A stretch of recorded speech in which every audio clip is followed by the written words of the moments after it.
So what's going on, guys? It's Captain America. Hope you guys are well, and thank you so much for coming onto this channel. So for this one, we don't really have match stats. The reason being is because we were winning 6-0 and then the team left around like the 80th minute, so I couldn't really share the match stats. But from what I caught, I did have, I think, around like a 7 rating or something like that. But again, it was a very strong performance on our side. 6-0 was the total score, and yeah, our pressing was just insane. They couldn't, let's say, keep the ball as quickly as they should have.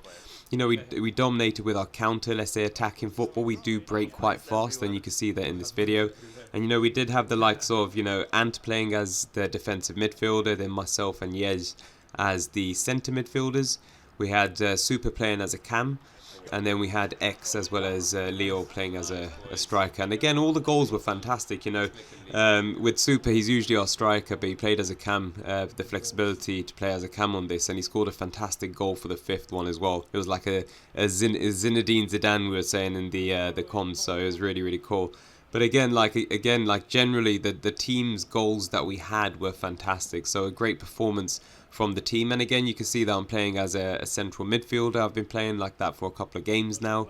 We haven't had that many players come on, so it's been a bit tough. And of course, the midfield, we need to make sure that we occupy, because the AIs are just awful, man. Like, the positioning, the passing, just like their thought process is just so slow. So rather just have like human players in the midfield and strikers and work from there. But no, hopefully I could get back into like my centre back videos. But if you are guys enjoying the central, let's say, midfield or the cam positions that I do play as, or outside of the defensive position, then just let me know down below if you want to see more of these. And yeah, yeah, we could give that a go if that's the case. But again, I do play as a central, let's say, defender. I'm always as a right centre back, so we do have a partner now, that's Sergio Ramos. And on the pro clubs pro leaderboard, let's say, for example, for the individual player as a defender, he's ranked 4th in the world. So no, it's a fantastic partnership. Let's see how it goes on. And again, we are pushing and progressing into the Pro League, and the new FIFA is going to be coming around like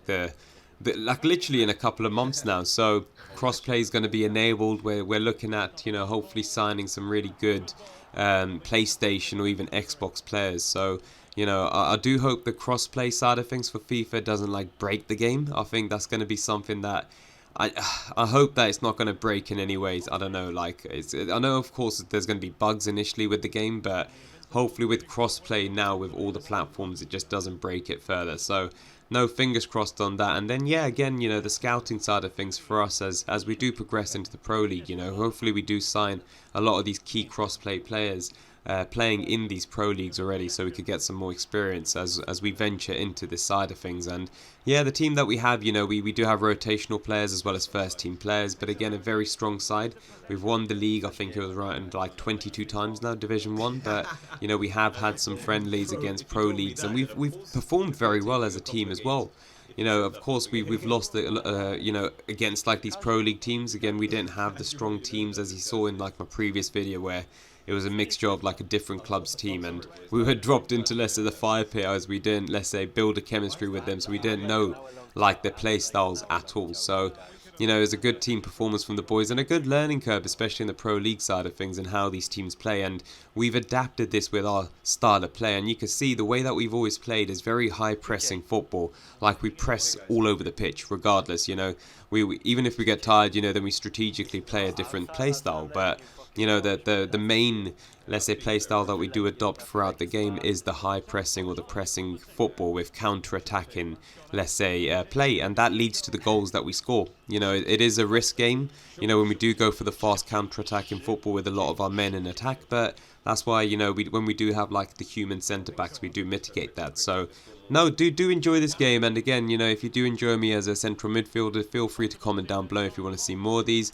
But yeah, we'll dive into more of today's video. So we're going to be talking about transfers a bit later on. But today it's 6th of July, so it is my birthday. So the missus actually surprised me with some really cool gifts. And usually for my birthday, I don't do much, man. Like, with me, I'm more like just it's another day, man. Like, it's just a day, and it's just a normal day as such. But of course, like, she did give me some really cool presents, like cufflinks for like my t-shirts whenever I go to work, some really cool like was a Spitfire, let's say the aircraft with like the emblem of like the Royal Air Force, so that's actually really cool, so thank you for that. Plus she also gave me like a really cool Captain America like shirt, which is really cool, man. Like, you know, it's something that I really enjoy, and it's something that I like about like Captain America, as you can see like with my username as such as well. You know, I'm a massive Marvel fan too.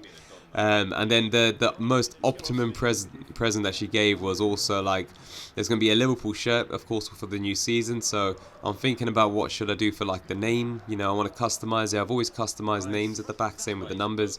And you know, I'm purchasing a German top. It's like a classic type of design, and I'm going to be customizing it with like the Captain America at the back, the name with the number 5. So I'm really pleased about that, because that's the first time I've got like Captain America on something. So it's on a football shirt, and I am on my previous videos, as you know, a German international football, let's say, supporter. So you know, we've got the World Cup coming around the corner, and you know, we just had like Nations Leagues as well, and I was giving my thoughts and predictions on those. So that's going to be similar type of videos I'll do for like closer to the time of the World Cup. But no, let's see how it goes. But yeah, the optimum present that she handed was like a skydiving. So I've never ever done skydiving before. I don't know if anyone's done skydiving in this channel. If you have, then do comment down below your experience. It'll be good to hear, you know, how you thought it went, and you know, I like, for me, I'm looking forward to it. I've always looked forward to doing like these wacky type of like thrills. You know, I love roller coasters. I've done flying before. I used to do like aerobatics in the air, like loop-de-loops, like G. You know, you got 0 Gs and all this as well. We were doing it was cool little stuff, man. And skydiving's always been something that I've always been interested in, and this is going to be me, of course, with like the instructor connected on, because it's the first time I'm doing it. But the missus was also looking at this like 2-day course to do skydiving as a solo thing, but she was like, nah man, I don't want to see you die, like I need to see you alive. So I do prefer being, you know, I want to experience, I want to feel how it feels to, you know, skydive. And if I enjoy it, then maybe, yeah, I might do like a solo one and get like a, I don't know, a course or whatever it is, in order to get it done. But no, looking forward to that. I think that's going to be like an expiry within like 12 months. So no, that's going to be fantastic, man. I'm really looking forward to the skydive. And another present that I got like from a previous year was like bungee jumping. But of course, with like COVID and all that, it's been a bit tough to like schedule things in. But that is something I'm still waiting to do. So yeah, that's going to be a bungee jump. I don't know how high it is, but it's going to be in London somewhere. And they've got like a crane, and you bungee jump off. So yeah, let's see how it goes. As you can tell, you know, I'm full of thrills, let's say.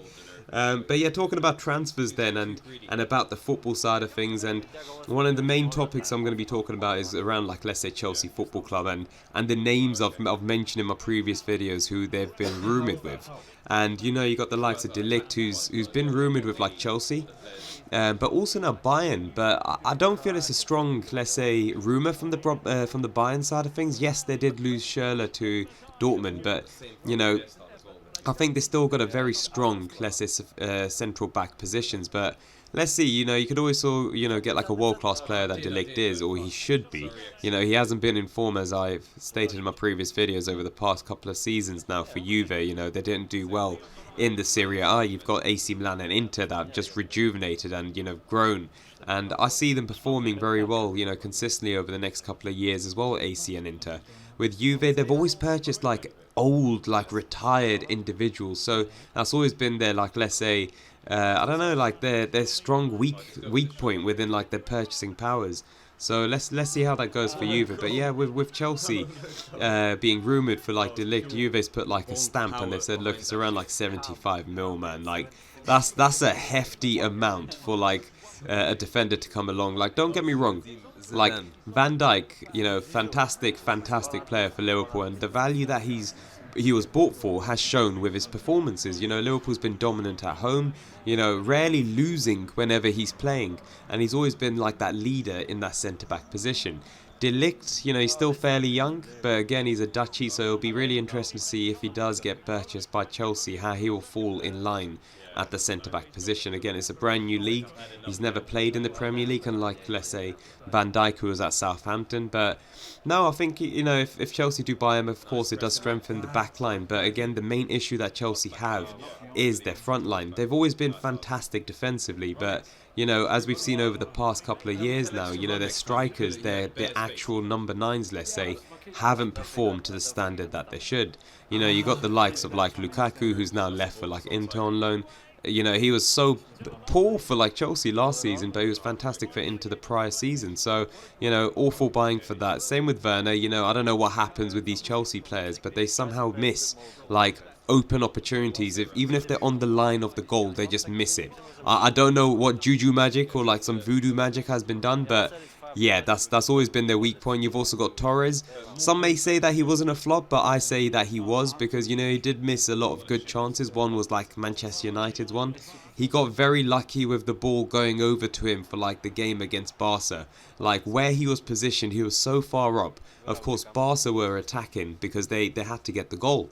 And of course he was going to score, man. If he didn't score, of course it was going to be like a case like, how bad is he? But that was a case where it's just a standard training session one-on-one with the goalkeeper. So no, I think, yeah, he was a flop. You've also got Morata, you got Higuain as well, and then you got Falcao. Again, all of these individual names that you're hearing are world-class players, but they've never moulded properly in the central, let's say, position for Chelsea as a forward. But then you got the likes of Drogba, who was fantastic for Chelsea, and same with Diego Costa. But since then, nothing has happened for Chelsea, and, you know, that's something that they do need to improve on. That central, let's say, position that they're missing on, because that is going to have a massive, you know, impact just generally on how they're performing. Because, yeah, they might do well, you know, defensively, but attacking-wise, they're just so awful. So that's something that they need to improve on, so let's see how that goes. But yeah, and then also you got the likes of like Tottenham, you know, Bergwijn, who's moving over to Ajax. I think that's going to be a fantastic signing for Ajax, especially as he's been in the Dutch league for a while with PSV, and then he moved over to Tottenham, and he didn't really have a good, let's say, performances with Tottenham. He did have some glimpse of hope, but nah, that died down very quickly. But no, in general, like, his move to Ajax will be very interesting. I think he'll do well, and then I think he's going to get purchased by Barca for like, I don't know, 70 mil or so. So I think that'll be really interesting on that. But yeah, guys, we are coming to the end of the video. I do hope that you guys enjoyed this. You know, if you do want to see more, feel free to like, comment, and also subscribe. I do appreciate it. But yeah, I'll catch you guys on tomorrow's video. Bye bye. Town today, different city. Yeah. So I got dropped off funny in Southend to send the bus home. And fucking something happened while my bus driver was pulling up from the station with like the other bus driver, and it fucking contacted him. And you know when you show a wanker sign with your fist, Yeah. he fucking did it to him like 5 times and fucking contacted him 5 times. And, like, No way. fucking like fancy buses all around. I'm like, what the fuck, bro? That's actually jokes. You can see the drivers are proper fucking